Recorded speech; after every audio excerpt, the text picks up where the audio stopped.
Bonjour à tous.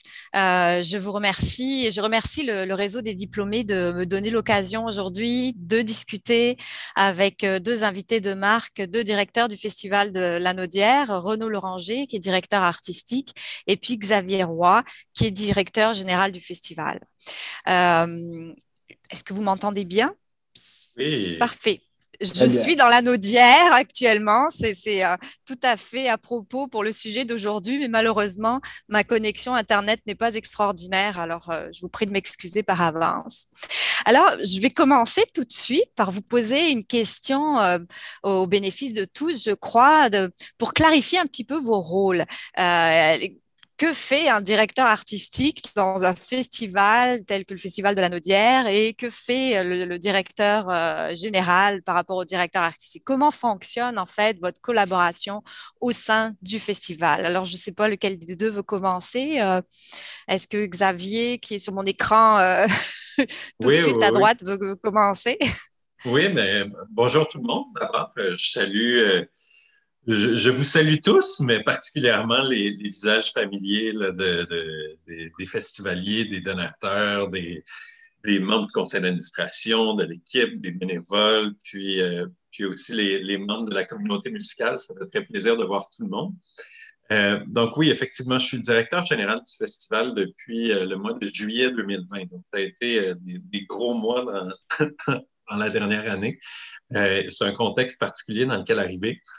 Euh, donc, le directeur général dans un festival est le gardien de la mission du festival. Donc, la mission, c'est l'espèce de raison d'être que le festival identifie comme moteur de ses actions. Donc, à tous les 3 ou 5 ans, le conseil d'administration, l'équipe et des parties prenantes de l'ensemble de la communauté se rassemblent pour réfléchir à où le festival doit aller dans les prochaines années. Un processus qu'on vient de terminer, en fait, et qui s'appelle une planification stratégique. Et le directeur général est mandaté par le conseil d'administration pour réaliser les objectifs de cette planification stratégique. Euh, Parallèlement à ça, je dois m'assurer de la bonne gestion du festival, mais j'ai la grande chance et l'immense plaisir d'avoir une excellente équipe très motivée et très dévouée qui est dans le fond, elle aussi, le moteur de la réalisation de ces objectifs-là. Puis, naturellement, il y a plusieurs dizaines d'employés saisonniers en période de festival. Et on a des bénévoles et un conseil d'administration dévoué. Donc, c'est grâce à tous ces gens-là qui sont réunis autour du festival qu'on est en mesure de réaliser ce qu'on réalise année après année. Renaud, j'imagine que votre rôle est dans la programmation en fait du festival, les invités, comment les choses vont s'articuler pendant l'année, comment la saison va se dérouler. Oui, exactement. Donc, moi, c'est très rare hein, dans ma vie que j'ai été le doyen même d'un duo. Donc, Xavier est arrivé en effet là, au cœur de la crise l'été dernier. Et pour la première fois de ma vie, j'ai un collègue aussi important que lui, qui est plus jeune que moi. C'est quand même extraordinaire. Moi, pour ma part, je suis arrivé au festival à la toute fin de 2018 dans le rôle du directeur artistique. Euh, voilà, Nathalie, vous le dites, hein, j'élabore la programmation, j'engage les artistes, je réfléchis avec eux au programme en tant que tel, je réfléchis beaucoup au devenir du festival également. Selon aussi là, ce que vous aviez souligné, hein, la vision à plus long terme et tout ça. Et j'ai une conversation permanente, circulaire avec les artistes, pas seulement avec les artistes, avec la communauté musicale, j'ai envie de dire, un peu partout, là, à Montréal, au Québec évidemment, mais aussi à travers le monde, pour entretenir un peu les relations avec la famille artistique lanaudoise. Je représente le festival aussi un peu partout. Puis au point les plus névralgiques, certainement, au point les plus intimes dans le développement du festival à plus long terme, ma, ma, comment dire, ma conversation avec Xavier prend tout son sens. Et vous êtes tous les deux diplômés de la faculté de musique. Renaud, vous avez fait des études en musicologie, Xavier en chant.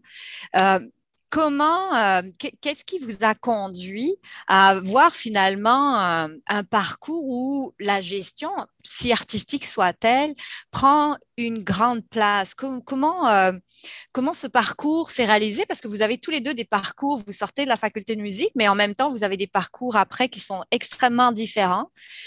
Comment en êtes-vous arrivé à accepter de telles responsabilités à la tête d'un festival? Peut-être on peut revenir à Xavier. Oui, mais en fait, c'est drôle parce que mon parcours à la faculté a été marqué dès le premier jour par l'entrepreneuriat, par la gestion. Donc, pour la petite histoire, c'était les initiations, les très chics initiations universitaires. Et au premier jour de mon bac en chant, je chantais avec une voix grave dans le cadre de ces initiations-là. Je chantais des niaiseries comme j'ai l'habitude de le faire. Et il y a trois autres gars qui sont venus me voir après cette performance-là. Ils m'ont dit, ben, tu sais, Xavier, on a un groupe pour lequel on cherche une basse, un chanteur basse. Est-ce que ça te tenterait de te joindre à nous? Et ce groupe-là était un quatuor vocal qui est devenu le groupe Quartz, que vous connaissez peut-être, avec qui j'ai été en tournée pendant 4 ans. Au plus fort de ma participation au groupe, on donnait 80 à 100 spectacles par année au Canada et en Europe. Et donc, littéralement, pendant tout mon bac à la faculté de musique, j'avais un pied dans l'entrepreneuriat artistique et j'avais un pied dans les études artistiques. Et il faut dire que mon parcours à la faculté a vraiment été marqué par plusieurs profs qui avaient justement cette passion entrepreneuriale-là, des Robert Leroux qui montaient sur la table dès le premier cours en disant vous ne pouvez pas vous attendre à avoir un diplôme en poche et que tout le monde vous appelle pour vous embaucher. Il faut être entrepreneur, faut aller de l'avant. Donc, c'est quelque chose qui a été présent dès le début. Et c'est ça rapidement, là, après la faculté, j'ai quitté Quartz, je suis allé étudier la gestion à HEC Montréal. J'ai travaillé dans le milieu culturel dans plein de fonctions différentes, tant du côté de la production, de l'administration, puis éventuellement du marketing. Et j'étais récemment à l'Opéra de Montréal, dont je vois certains collègues. Et j'ai eu l'opportunité fantastique d'aller faire un MBA, donc une maîtrise en gestion à l'Université d'Oxford. Je suis parti avec femme et enfants en Angleterre en août 2019.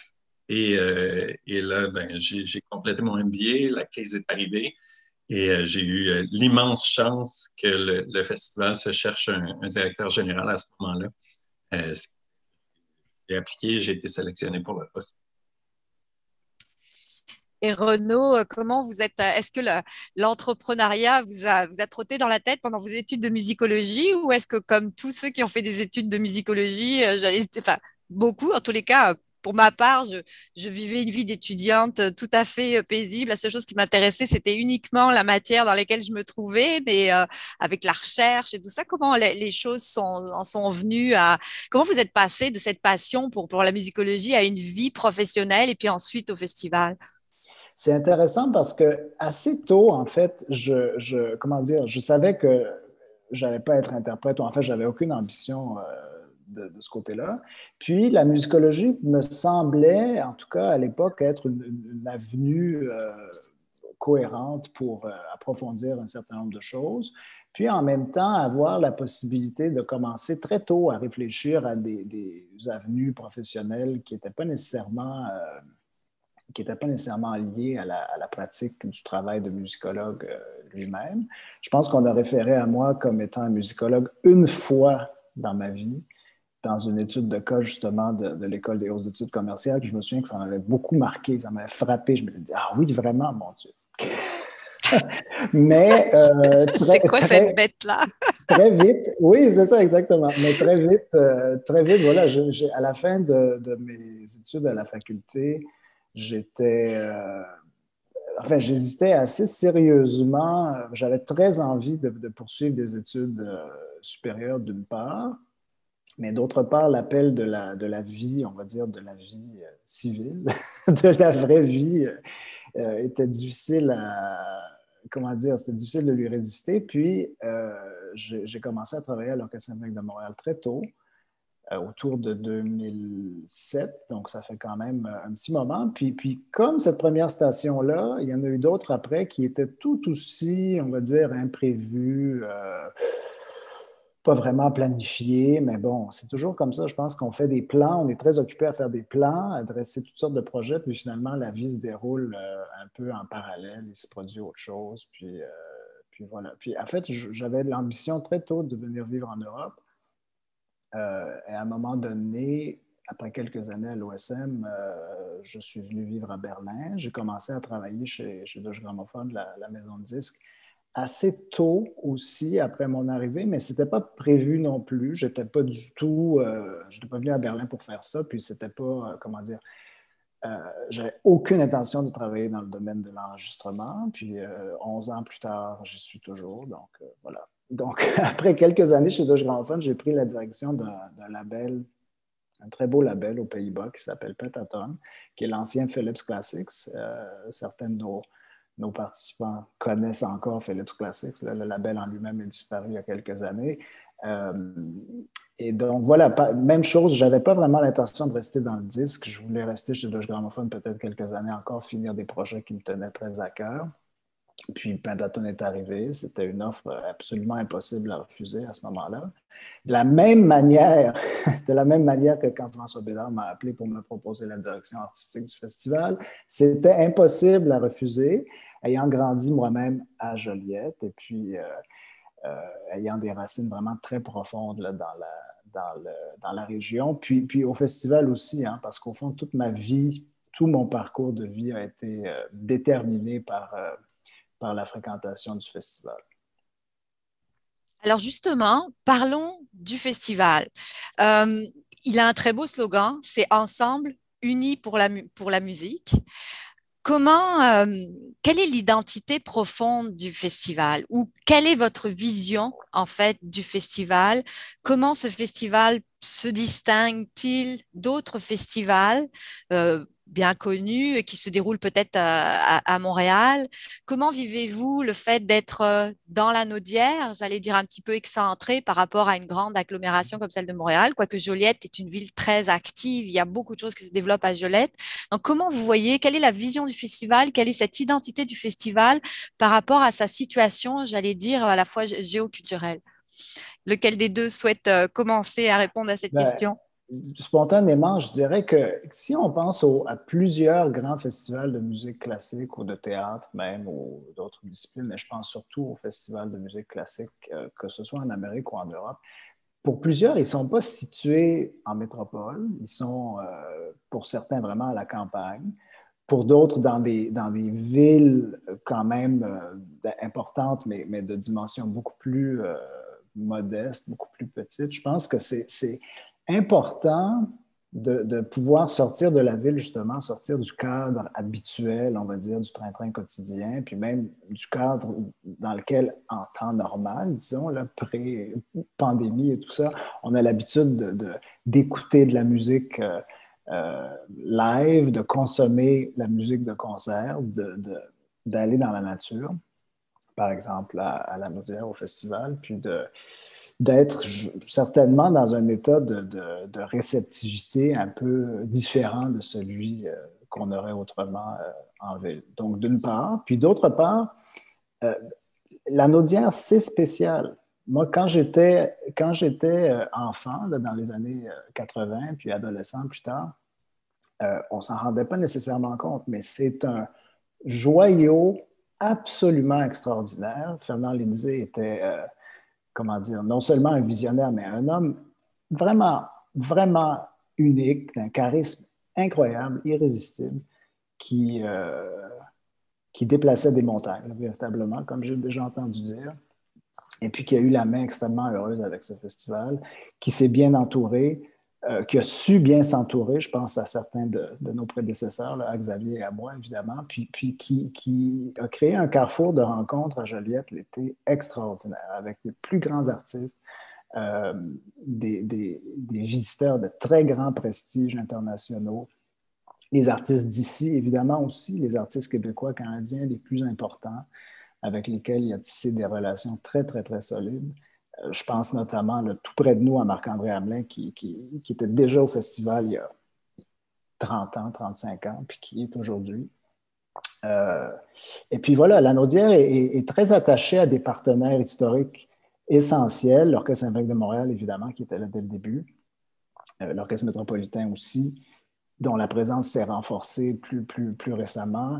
D'autres ensembles québécois comme les Violons du Roi, mais le festival n'est pas spécialement attaché à l'un ou à l'autre. Donc, il y a une forme d'écuménisme musical, j'ai envie de dire. Il y a une rencontre qui est possible à travers tous ces ensembles-là pour le milieu québécois, mais aussi pour le milieu canadien, international.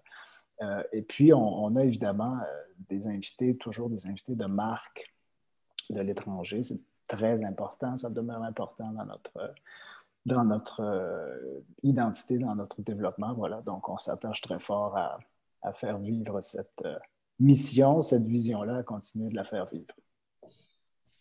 Et vous parlez... Ah pardon, vas-y Xavier. C'est difficile de suivre une si belle présentation, mais ce que j'ajouterais, c'est qu'on parle... depuis que je suis arrivé, j'ai souvent entendu parler de la distance qui sépare l'amphithéâtre Fernand-Léger de Montréal. Et à mon avis, puis je me suis replongé dans l'histoire du festival depuis que je suis arrivé, puis j'ai eu la chance de parler avec François qui m'a précédé dans ce poste-là pendant longtemps, qui est d'ailleurs sur la ligne. À mon avis, la distance puis l'enracinement dans la Naudière a toujours été une des forces du festival. Au contraire, on peut penser que l'éloignement a nuit au festival, mais je pense que c'était justement cette ambiance, cet accueil chaleureux, cette atmosphère complètement différente-là qui a fait la force du festival à travers les années. Quand le festival a été fondé à la fin des années 1970, c'est un trio dont le père Lindsay qui avait eu la chance d'accueillir l'OSM à Joliette. Et à l'époque, il n'y avait pas d'amphithéâtre. Il n'y avait pas l'amphithéâtre Fernand-Léger qu'on connaît avec les 7000 places. Et les concerts se donnaient, par exemple, à la cathédrale de Joliette. Donc, déjà, dès le départ, il y avait cette ambiance presque perron d'église où on pouvait rencontrer facilement le père Lindsay, rencontrer l'ensemble de la communauté qui était réunie autour de la musique classique. Puis, justement, dans le travail qu'on a fait dans les derniers mois pour nous projeter vers l'avenir, c'est un rôle qu'on veut vraiment embrasser et qu'on veut mettre au centre de notre stratégie pour les prochaines années. On veut vraiment faire de la région de la Naudière le pôle canadien de la musique classique parce qu'il y a une richesse dans la région de la Naudière, particulièrement autour du Grand Joliette. Et il y a un terreau musical qui est extrêmement riche. Donc, on pense que le festival peut fédérer cette scène-là et vraiment créer quelque chose d'absolument unique au pays, puis en Amérique du Nord, justement par la richesse de son terreau musical. Donc, pour moi, la question de la région, puis de toutes les particularités puis les caractéristiques que cette région-là a, c'est vraiment au centre de l'identité du festival. Justement, qui fréquente ce festival dans les générations? Est-ce que c'est un festival qu'on pourrait qualifier d'intergénérationnel? Est-ce que c'est un festival qui touche toutes les communautés? Est-ce que c'est un festival qui se veut ancré dans la communauté? Là, vous avez effectivement l'air de le dire, que ça fait partie de votre volonté.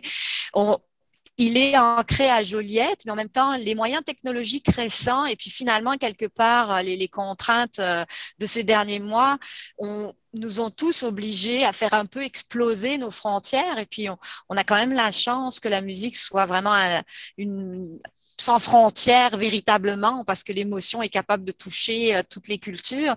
Donc, quel est votre rapport avec le public? Qui fréquente le festival et comment envisagez-vous de développer ce public peut-être au-delà des frontières ou peut-être je dirais peut-être plus concrètement sur le terrain avec d'autres communautés, d'autres personnes que vous n'avez pas encore touchées, les plus jeunes? Comment travaillez-vous, par exemple, avec le cégep de la Naudière où il y a effectivement une option musique?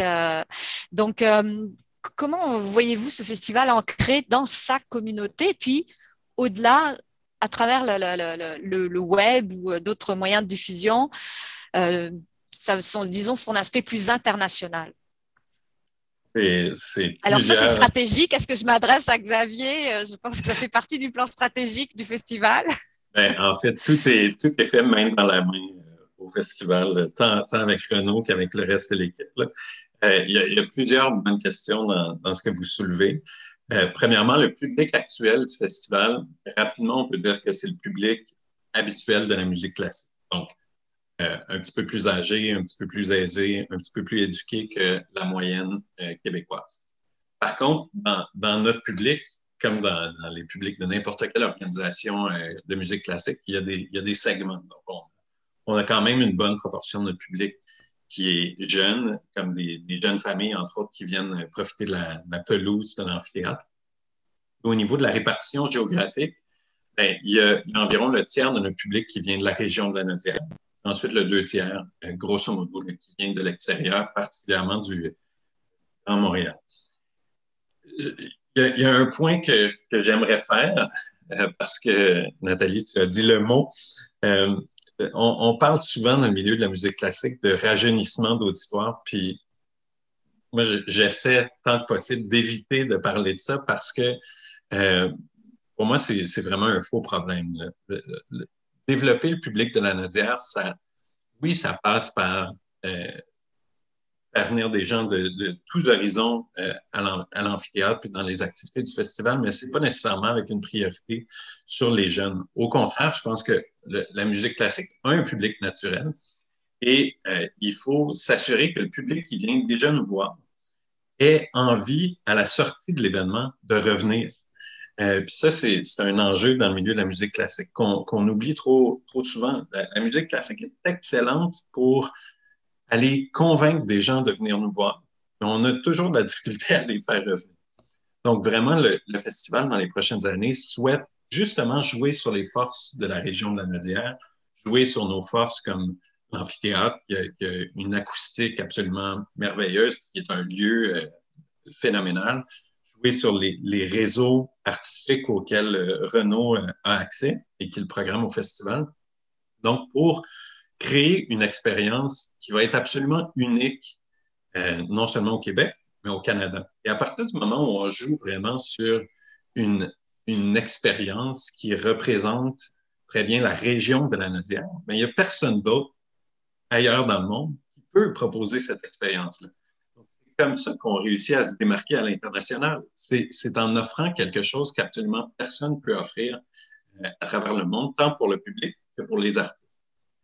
Puis, quand on parle, par exemple, des événements qui se donnent en musique classique à l'extérieur, dans la région de Montréal, d'où vient environ 2 tiers de notre public, c'est certain qu'il y a une facilité à aller dans un parc à Montréal puis écouter l'Orchestre métropolitain ou l'OSM.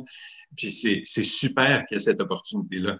Mais justement, nous, notre souhait, c'est d'offrir quelque chose de complètement différent pour que ce ne soit pas mutuellement exclusif de fréquenter l'une ou l'autre de ces activités-là.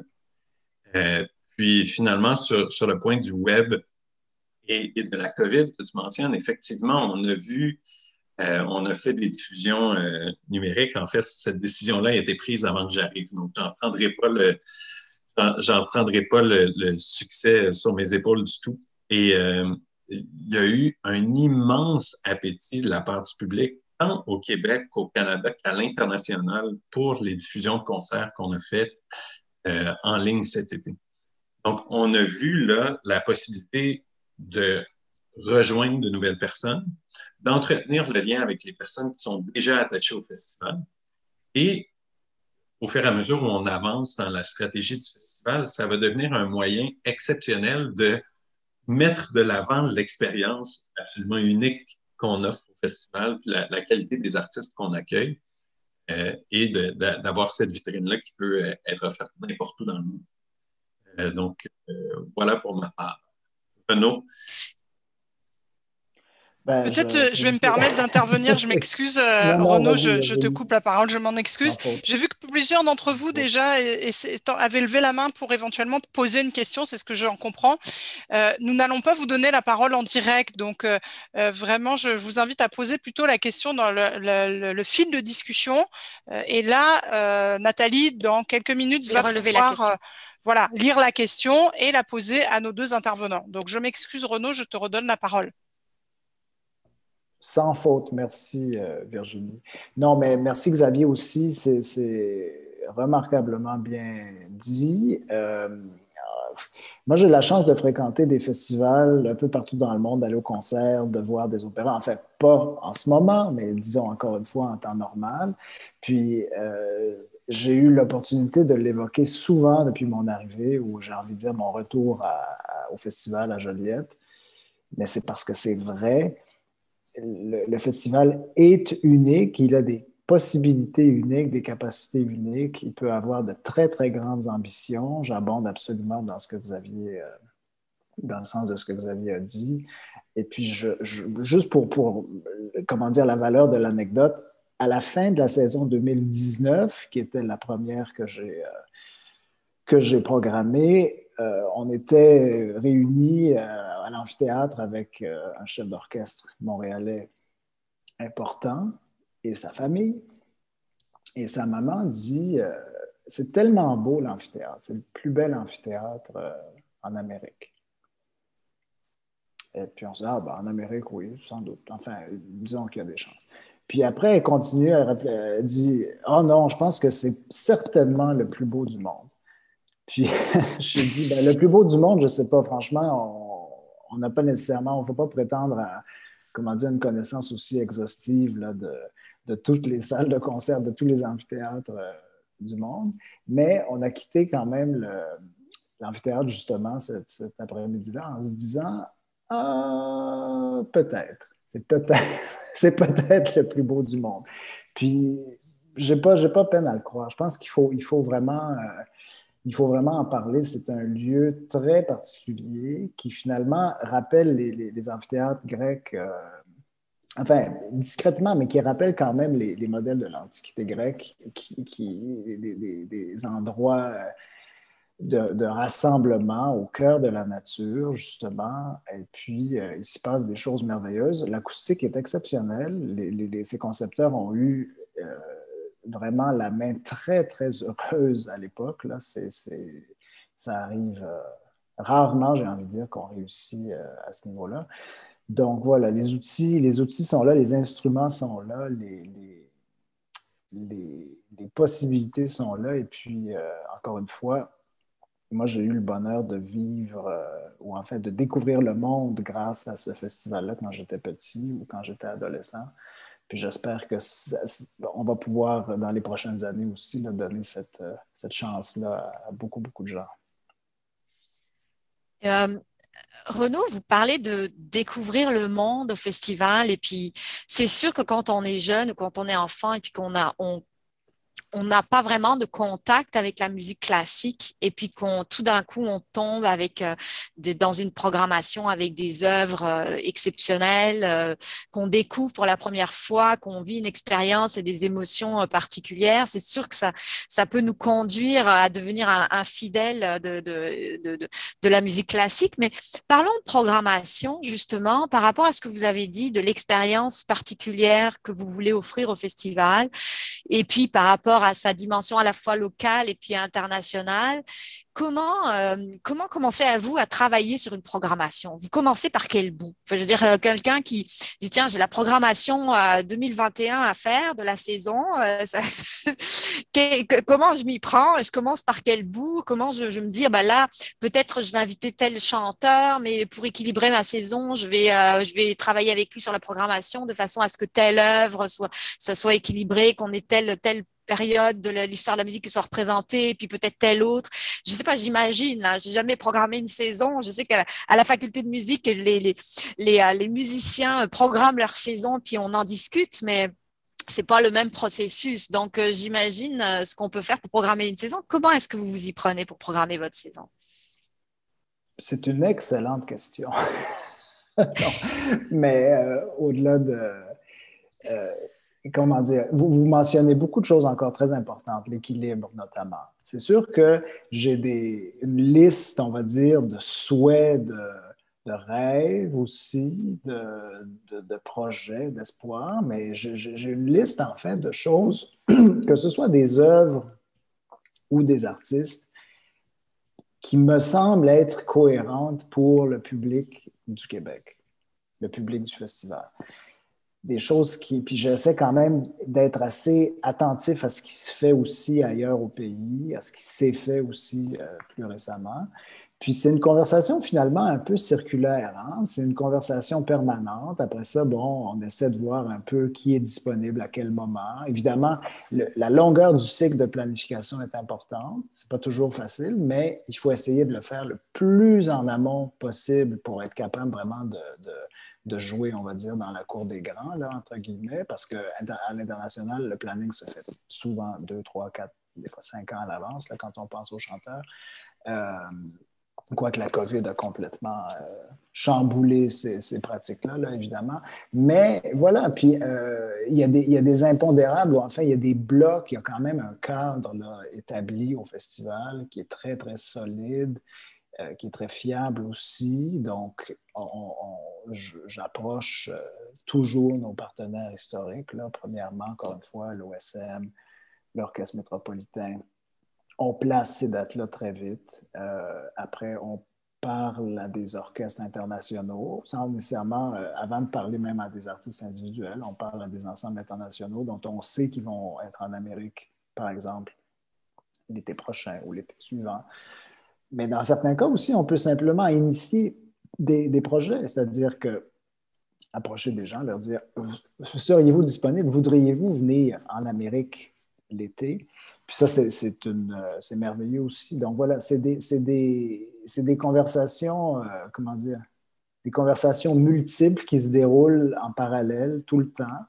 Puis on continue. À un moment donné, oups, on trouve, comment dire, la bonne combinaison, le bon répertoire avec les bonnes personnes au bon moment. Puis là, on se dit, ah, on met ça dans le...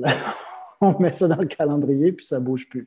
Puis voilà, on essaie après, évidemment, moi, j'ai une grande inclinaison, on va dire, lyrique.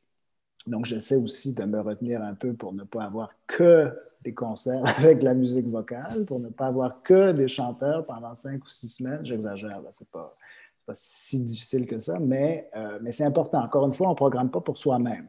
On programme pour ce qu'on imagine, comment dire, amener une pierre, ou contribuer quelque chose là, à l'édifice de la culture musicale au Québec, dans le contexte launodois. Puis voilà. Après, on espère que ça fonctionne. Que ça marche. On espère que les circonstances s'améliorent le plus vite possible. Est-ce qu'il vous arrive de prendre des risques, j'allais dire, des risques dans la programmation? Et puis à ce moment-là, est-ce que Xavier Roy vous dit, vous rappelle le plan stratégique en disant, ben voilà, les différentes stratégies de communication, de positionnement par rapport au festival? Et puis, est-ce que ça arrive qu'il y ait des discussions entre le directeur artistique et puis, discussions aimables, bien sûr, mais des discussions entre le directeur artistique et le directeur général? Et jusqu'où va la prise de risque? Est-ce que vous auriez des exemples, par exemple, de choses où vous avez fini par renoncer en disant peut-être que ça ne collera pas tout à fait au caractère du festival? Est-ce que ça vous donne envie parfois de, je sais pas moi, de sauter par-dessus les barrières et puis d'aller un peu dans la provocation artistique, je dirais, dans votre programmation? En fait, ce qui est bien dans la situation dans laquelle on est, Renaud et moi, puis je sais que c'était la même chose avec François avant moi, c'est qu'on est tous les deux passionnés de musique classique et on est tous les deux des entrepreneurs. Donc, on a tous les deux la conscience de ce qu'est un bon produit présenté sur scène. Renaud l'a beaucoup plus que moi, là, mais disons que je comprends quand il me parle d'artistes et de répertoire. Et ensuite, on a tous les deux la conscience que il faut systématiquement prendre une part de risque pour rester pertinent, mais il faut le faire et il ne faut pas prendre des risques qui sont constamment non calculés. Donc, à partir du moment où l'organisation décide de prendre un risque, puis Renault plus particulièrement décide de prendre un risque dans la programmation, il faut que ça ait un objectif. Donc, est-ce que ça va amener le festival? Puis ensuite, il faut qu'on soit tous les deux, puis à la limite l'équipe et le conseil d'administration, conscients de ce que ça implique en termes de risques financiers, en termes de potentiel de communication pour l'organisation. Comme disait Renaud, c'est une discussion circulaire. C'est vraiment des allers-retours constants entre Renaud et les artistes, entre Renaud et moi. Et au final, on arrive à présenter quelque chose qui est cohérent. Je dirais que l'objectif de plus en plus pour le festival, c'est que le concert ne devienne pas une fin en soi, mais devienne un moyen de créer quelque chose, de créer un sentiment de communion entre le public et la nature, entre les membres du public entre eux. Et de plus en plus, c'est ce qui, je pense, Renaud, tu me confirmeras si tu es d'accord ou non, mais c'est ce qui guide les choix de programmation, c'est de programmer une œuvre pour ce qu'elle va apporter au public et non pas tout simplement parce que Renaud a envie de une œuvre. Non, c'est ça, tout à fait. Mais c'est sûr que, ça c'est intéressant, on en a parlé il y a pas très longtemps, tu sais, c'est sûr qu'il y a une, comment dire, tout ça est vu à travers le prisme de ma subjectivité à moi, inévitablement. Mais la beauté de l'affaire, c'est qu'on est tous, je pense, on a tous une subjectivité, on fait tous partie de cette réunion-là, les gens qui sont dans la salle, les artistes sur scène, on entend tous le monde d'une manière différente, mais on peut se retrouver autour de quelque chose, puis j'espère en tout cas qu'on, d'une manière ou d'une autre, on grandit ou enfin on en retire quelque chose qui est très, très beau, très particulier, très unique. Puis par rapport à ça, oui, on est, comment dire, je pense que c'est moins compliqué qu'il n'y paraît. C'est-à-dire que je sais, j'ai une idée assez précise du cadre. Moi, je dirais, on est dans une prise de risque constante, là. Mais évidemment, le risque est, j'ai envie de dire, instinctivement calculé. C'est-à-dire qu'il y a des choses qui ne peuvent pas... Il y a des choses qui ne sont pas adéquates ou qui ne seront pas pertinentes nécessairement tout de suite, mais qui pourraient l'être dans 3 ou 4 ou 5 ans, dépendant justement du développement de la situation générale, comment les choses évoluent, comment le public aussi évolue. En 2019, ça s'est très bien passé. On s'est dit, bon, le public est là, il est derrière nous, donc il peut nous suivre certainement ailleurs. En 2020, bon, on a une grosse partie de l'aventure là, qui est disparue, mais néanmoins, on a tenu une très courte saison d'automne là, au mois de septembre, parfaitement improvisée. Et puis, le public nous a suivis aussi, donc on sait quand même, on sait un peu dans quel cadre on évolue, et puis, tranquillement, on s'attache là, justement à l'élargir.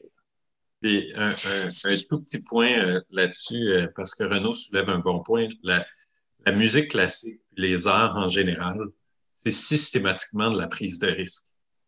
Non seulement parce qu'on présente sur la scène, mais aussi au point de vue financier. Un organisme comme le festival ou un orchestre symphonique fait très, très, très rarement ses frais avec les revenus de billetterie ou les commandites qui sont associés à un concert.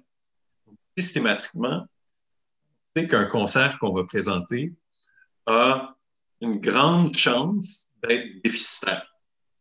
Donc, le calcul se fait à la limite beaucoup plus sur l'équilibre entre la raison pour laquelle on programme un concert ou un ensemble ou un artiste et le risque financier qui vient avec. Puis, à partir du moment où on est d'accord que le risque financier en vaut la peine, à ce moment-là, allons de l'avant. Tant qu'à faire la prise de risque, autant y aller à fond. Mais je vais me tourner justement concernant la programmation pour continuer sur la même thématique vers les questions du public. Il y en a plusieurs que je vais essayer de regrouper par thématique. Donc, il y en a sur de Charles Desmarteaux sur les dates retenues pour l'été. Une autre de Daniel Turp, que je salue au passage, cher Daniel. Quelle chance le Festival de la Naudière a-t-il de vous avoir tous les deux? Je fais passer le message. Une question qui ne vous surprendra pas. Même s'il faut résister aux inclinaisons, quelle place aura l'art lyrique et l'opéra dans la programmation du festival? Je vous laisse répondre à ces deux questions et puis je regrouperai les autres questions sous un autre chapeau tout à l'heure.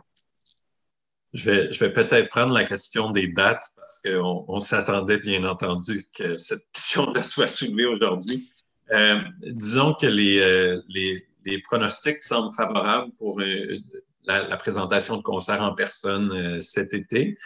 Vous avez vu, comme nous tous, là, la conférence de presse d'hier. Donc, on est assez optimiste là, sur la présentation de concerts cet été et même la présentation de concerts à l'amphithéâtre cet été. Donc, il y a beaucoup de choses qui peuvent évoluer d'ici là, bien entendu, mais jusqu'à maintenant, la situation semble assez favorable. Donc, naturellement, vous allez être au courant dès qu'il y a une décision finale qui est prise de ce côté-là. Et ce qui est beau avec la COVID, c'est qu'on parlait tantôt de la diffusion numérique. On a eu 55 000 personnes qui ont assisté à nos concerts numériques cet été, dont certains d'entre vous, tu le sais. Et ce qui était magnifique, c'était de voir les commentaires. Et on a eu l'occasion, l'équipe et moi, d'appeler beaucoup des gens qui avaient envoyé des commentaires, qui avaient fait des dons spontanés pendant la diffusion de concerts. Puis on s'est rendu compte dans les discussions qu'on avait eues à quel point pour énormément de personnes, le festival est un service essentiel. On avait des discussions qui étaient tellement touchantes avec des gens qui fréquentaient le festival depuis des décennies, puis qui avaient des souvenirs impérissables de certains moments très précis et qui, grâce à la diffusion numérique, pouvaient avoir accès au festival l'été dernier. Donc, c'est certain qu'on compte continuer dans cette voie-là aussi et de le faire, qu'on ait un festival hybride et qu'à la limite, ça reste le modèle d'affaires. Donc, présentation de concerts en présentiel, comme on dit maintenant, mais également pour notre public qui n'a pas nécessairement l'occasion de venir en salle ou qui est un public à l'international, poursuivre la diffusion de concerts par le numérique. Ça répond à la question de France qui dit « Pensez-vous qu'il y aura une diffusion virtuelle pour 2021 ?» Donc, je comprends que vous avez choisi de la même façon que les universités, l'hybridité et que vous allez à la fois avoir des événements sur place. Maintenant, la place de l'art lyrique et de l'opéra, pour répondre à Daniel Turp. Est-ce que, Renaud, vous laissez aller dans vos penchants naturels? Est-ce qu'on a le droit de... Vous avez sans dévoiler complètement la saison. Est-ce que vous pouvez nous donner quelques petits indices? Je rebondis déjà sur ce que Xavier a dit au tout début. Je n'avais pas nécessairement réalisé la présence de tous ces gens-là qui nous écoutent. Ça me fait plaisir de vous retrouver tous, toutes, voilà, à distance, à grande distance, là, mais c'est très touchant de savoir que vous nous écoutez. Donc, pour répondre à Daniel Turp, que je salue également, la réponse, c'est évidemment oui, l'art lyrique va avoir une grande place à la Naudière. Il n'y a pas eu d'opéra en version concert. Parce qu'il faut quand même le dire, à la Naudière, on ne peut pas faire de version scénique parce qu'il n'y a pas vraiment de fosse d'orchestre praticable, mais ce n'est pas nécessairement... il faut pas voir ça comme un problème, là, pas du tout. La scène est très vaste, elle a des possibilités aussi qui lui sont très particulières, ce qui, on l'espère, va nous aider aussi cet été pour justement la présenter des concerts néanmoins ambitieux dans le contexte sanitaire qui risque d'être le nôtre. Mais oui, donc l'art lyrique va avoir une grande place. Certainement, je m'attache, c'est ça, je disais, il n'y a pas eu d'opéra en version concert en 2019, simplement parce qu'on était dans une période de transition quand même un petit peu délicate. Et les plans se sont faits en 2019 vraiment, vraiment à la toute dernière minute. Donc, c'était difficile de programmer un opéra avec une distribution de haut vol à la dernière minute. Mais vous vous souviendrez peut-être que Michael Spires, le ténor américain, a fait ses débuts au Canada, donc au festival en 2019. On a eu aussi 2 fois Karen Cargill, la merveilleuse mezzo-soprano écossaise. Donc, clairement, il va y avoir des intégrales d'opéra dans le futur. Et puis, on s'attache j'ai envie de dire, pas nécessairement à présenter des titres qui n'ont pas été présentés au Québec ou au Canada, mais des titres qui peut-être n'ont pas nécessairement été présentés très, très souvent ou ne l'auront pas été toujours, ou par la force des choses, ne l'auront pas été nécessairement avec des distributions de très, très, très haut niveau. Donc, on a la chance de pouvoir faire ça, puis c'est un rêve permanent. Mais pour quand même donner un petit peu de matière là, à Daniel, puis au reste de nos auditeurs, auditrices, disons que je retourne la question. S'il y avait un seul titre à faire, je pense que ça devrait être, pour moi, là, pour mon plaisir, ça devrait être Les Maîtres chanteurs. Mais ça, c'est une autre discussion qu'on pourra avoir peut-être séparément. On parlait de prise de risque tantôt. On a prise de risque. Puis là, mais c'est magnifique.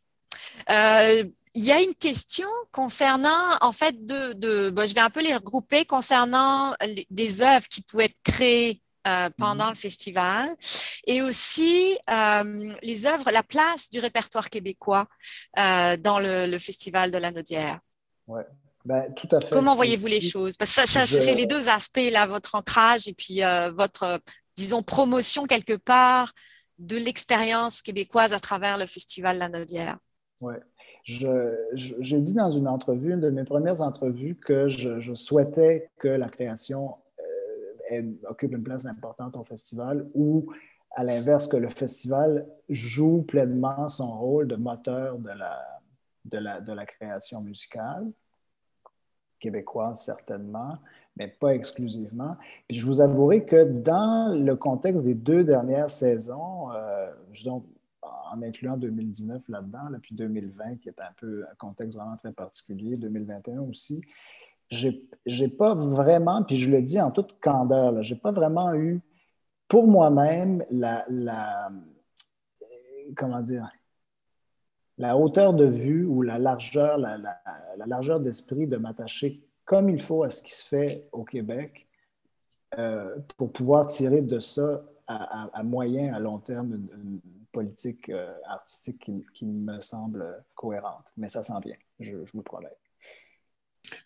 Ce que j'ajouterais à ça, c'est qu'on disait tantôt que les concerts qu'on souhaite présenter ne sont pas une fin en soi, mais qu'elles sont une manière d'enrichir le public, d'enrichir la communauté, puis de nous enrichir, nous, pas au point de vue financier, mais au point de vue plus spirituel, naturellement. Et ce qu'on souhaite, en fait, dans les prochaines années du festival, c'est que notre rôle devienne vraiment de contribuer à l'ensemble de la chaîne du milieu musical. Donc, qu'on soit en partenariat très tôt avec les universités. Nathalie, vous avez mentionné le Cégep tantôt de Joliette, qui est un des lieux. Je pense que c'est le seul programme de musique traditionnelle au Québec. Oui, musique traditionnelle et jazz aussi également, à ma connaissance. Oui, donc on parlait tantôt de la richesse du milieu musical dans la Naudière, mais on souhaite vraiment être une partie prenante, puis à la limite un leader rassembleur dans cette communauté-là, être impliqué avec les universités, être aussi un pôle de résidence de création qui, à la limite, pourrait être du côté de la création en composition. Donc, on souhaite vraiment éclater le rôle du festival, qui a toujours été, dans le fond, un festival d'été. On va le rester, mais aussi aller beaucoup plus loin que ça, puis être impliqué à l'année dans l'ensemble de nos communautés, que ce soit la communauté locale, la communauté des grands festivals internationaux ou la communauté musicale. Donc, naturellement, il va y avoir une place importante faite au milieu musical québécois, pas seulement les interprètes, mais aussi les institutions de formation et les compositeurs. D'ailleurs, je vous Je suis invite heureuse. à garder l'oreille tendue parce que début avril, on va d'ailleurs faire une grande annonce à ce sujet-là. Donc, on s'en reparle très bientôt. Oh, vous laissez le suspense très très bien. Au début avril, c'est pas si loin. On va patienter. Euh, Peut-être Nathalie, une est-ce que je question. peux, oui, pardon, est-ce Oui, que je oui, peux me vas-y, permettre, Renaud. parce que je m'excuse, mais parce qu'il y a un élément quand même de nuance important. Il y a la création, mais il y a le patrimoine québécois aussi. Et ça, je pense de la même manière. On a eu des Tout à fait. compositeurs au 20e siècle extraordinaires, des compositeurs québécois qu'on joue. euh, à mon avis, là, je me peinture un peu dans le coin là, en disant ça, mais qu'on joue quand même, à mon avis, trop peu.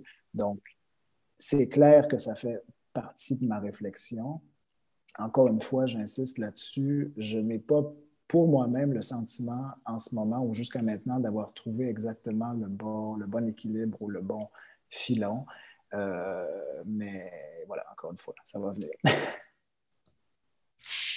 Une petite question qui regroupe aussi les thématiques que j'ai vu passer dans le fil de discussion. Évidemment, on ne peut pas éviter cette question aujourd'hui. La COVID bouleverse, vous l'avez dit, la vie des artistes, les programmations, les calendriers. Euh, Moi, j'aurais envie.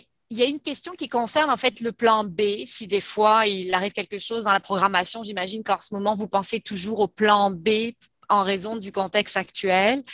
Mais j'aurais envie de dire comment vous voyez les choses parce que on a, enfin, de mon côté, du moins en tant qu'institution musicale, j'ai vu des jeunes qui étaient extrêmement courageux, qui se sont sentis, j'allais dire, qui ont vu que tout d'un coup le milieu quelque part s'écroulait autour d'eux parce que ça a été brutal. On a vraiment été frappé assez brutalement par cette pandémie.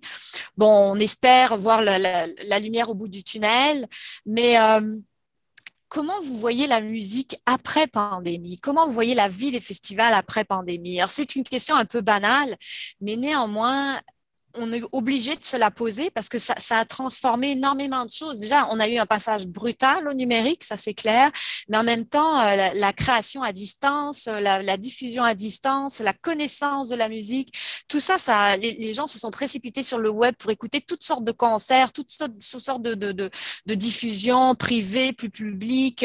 Chacun mettait sa tune sur le web, ce qui voulait dire que la musique, on avait besoin d'en manger, et là, on avait besoin d'en vivre, on avait besoin d'en avoir.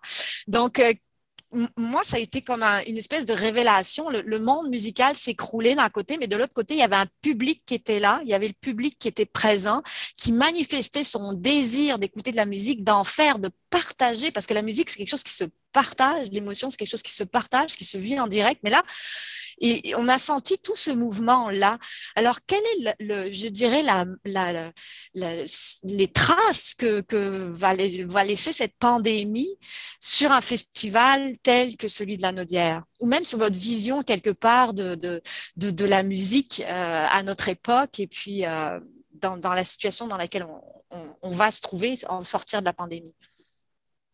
Et c'est drôle parce que Renaud et moi, on s'est parlé abondamment de cette question-là dans les derniers jours. Et ce qui est revenu, je pense, puis Renaud, corrige-moi si je me trompe, mais c'est qu'on est tous les deux très optimistes par rapport au futur de la musique classique. Vous avez dit, il n'y a jamais eu autant de musique classique qui a été consommée à aucun point dans l'histoire. Spotify, le service de diffusion numérique de musique, plusieurs des listes d'écoute les plus écoutées et les plus partagées sont des listes de musique classique ou de musique inspirée de la tradition classique. Donc, la musique classique va bien, puis on l'a vu effectivement avec la transition massive qu'il y a eu vers le web, puis la multiplication des contenus qu'il y avait sur Internet. Le gros défi dans cette transition-là, c'est de s'assurer que les artistes puissent vivre de leur art. Parce qu'on le sait, les plateformes numériques ont tendance à se garder la part du lion dans les revenus qui sont générés par la diffusion en ligne. Puis les artistes, vous savez, être un artiste professionnel, ça prend énormément de temps, énormément de travail. Il faut que le modèle d'affaires soutienne ce travail-là qu'ils ont à faire de leur côté. Puis après ça, au niveau des institutions, ce qui est intéressant, c'est qu'on parlait tantôt de la spécificité locale du festival, de dire si on se concentre sur ce que la région de la Naudière est, on est capable de proposer quelque chose que personne d'autre sur la planète est capable de proposer. La même chose s'applique aux institutions culturelles partout dans le monde. Jusqu'à l'arrivée des diffusions en ligne ou de l'arrivée de la diffusion de l'opéra dans les cinémas, par exemple, l'orchestre symphonique ou la maison d'opéra dans une ville était la fenêtre que les citoyens de cette ville-là pouvaient avoir sur la musique classique. Si vous voulez écouter le boléro de Ravel fait à un niveau professionnel, ben, il allait naturellement vers l'orchestre symphonique. Et la même chose s'applique au monde de l'opéra, au monde du ballet. Maintenant, avec la diffusion sur le web, la multiplication des plateformes, là, un mélomane est capable de comparer la version du boléro de Ravel de l'Orchestre symphonique de Montréal avec celle de l'Orchestre de Berlin, avec celle de l'Orchestre de Laval, que je salue d'ailleurs, qui est sur la ligne. Et le mélomane est à même de faire une comparaison entre tous ces orchestres-là. Donc, pour que chaque orchestre ou chaque institution puisse se démarquer par rapport aux autres, ce qu'il faut, c'est que ces institutions-là comprennent et décident de leur rôle local et de la couleur locale qu'ils peuvent donner à leur programmation, à leur concert, pour être en mesure d'offrir quelque chose que personne d'autre est capable d'offrir dans le monde. À ce moment-là, peut-être qu'un orchestre comme l'orchestre de Rimouski, par exemple, n'aura pas autant de vues sur son boléro de Ravel que l'Orchestre symphonique de Montréal ou l'Orchestre de Berlin. Mais peut-être que l'orchestre de Rimouski est capable de créer quelque chose qui est tellement unique et propre à Rimouski, qui est capable de se démarquer à l'international lui aussi. Il y a un concept dans le monde des affaires qui s'appelle le global. Penser globalement, internationalement, mais agir localement. Donc, comment les orchestres, les institutions culturelles comme le festival peuvent définir leur rôle local, leur personnalité locale, ce qui va leur permettre de rayonner à l'international. On s'achève, je crois, on arrive, Virginie, vers le mot de la fin, je crois. Alors, j'aurais envie de vous dire, qu'est-ce que vous avez envie de dire à votre public? Vous n'allez pas nous révéler tout ce qui va se passer, mais qu'est-ce que vous auriez envie de dire à votre public en quelques mots avant de terminer ce webinaire? Est-ce que je repasse la parole à Renaud, à Xavier? Oui, avec plaisir. Ben, il y aurait beaucoup à dire, puis merci là, pour cette invitation. De très vastes questions, puis des réponses tout aussi vastes à amener, puis j'espère une discussion à continuer avec le public justement dans les prochaines semaines, dans les prochains mois. Xavier l'a dit, on est optimiste sur l'avenir, disons même à court ou moyen terme. On a une mission essentielle à remplir. Il y a une communauté merveilleuse autour du festival, de mélomanes, de donateurs, de bénévoles, de commanditaires, de subventionneurs. Hein. J'insiste, puis c'est peut-être parce que je suis devenu je suis un peu européanisé là, après 10 ou 11 ans en Allemagne, mais l'idée du service public puis de l'argent public que les institutions reçoivent, c'est quelque chose de très, très noble. Donc, indépendamment des circonstances qu'on traverse, qui sont, il faut vraiment le dire, là, extrêmement difficiles, on va être là, on va faire quelque chose de beau parce qu'on croit très, très fort en cette mission-là qui est celle de la Naudière. Et puis, encore une fois, là, sur le plus long terme, on n'est pas du tout pessimiste. Quand il y a des millénaires, là, les Grecs ont construit leurs amphithéâtres. Le monde était bien différent de celui d'aujourd'hui. Et puis, les amphithéâtres, pour la plupart, sont encore là aujourd'hui. Puis, il s'est passé beaucoup de choses dans l'intervalle. Et puis, le théâtre, la musique, l'opéra existent toujours. Donc, ça, j'ai aucun doute là-dessus. Xavier, ouais, est-ce que vous voulez rajouter? Oui, Renaud a mentionné le caractère de service public que la musique classique peut avoir dans la société. Puis on disait tantôt que à force de discuter avec beaucoup d'entre vous et beaucoup de festivaliers fidèles depuis plusieurs années, on s'était rendu compte à quel point le festival était un service essentiel pour beaucoup de gens. Puis ça, c'est vraiment un rôle qui vient avec d'énormes responsabilités pour nous, parce que naturellement, on est un service essentiel à votre disposition et qui est seulement rendu possible grâce à votre soutien, à tous et toutes, là, de vous voir en salle, de vous voir en diffusion de concerts et de vous voir aujourd'hui sur des conférences comme ça. C'est extrêmement motivant, puis c'est ce qui nous permet aussi de garder espoir pour le futur du festival, une fois que cette année COVID va être derrière nous. Merci à tous et toutes. On apprécie beaucoup voir et vous sentir avec nous systématiquement. Bravo. Merci beaucoup à tous les deux. Merci au public qui était présent. Merci pour vos questions. Et puis, ce que j'aurais envie de dire pour terminer, c'est vous êtes un exemple extraordinaire de résilience pour nos étudiants. Je m'apprêtais à écrire à nos diplômés à la faculté en lançant une grande campagne de financement en disant venez nous soutenir, venez soutenir les musiciens.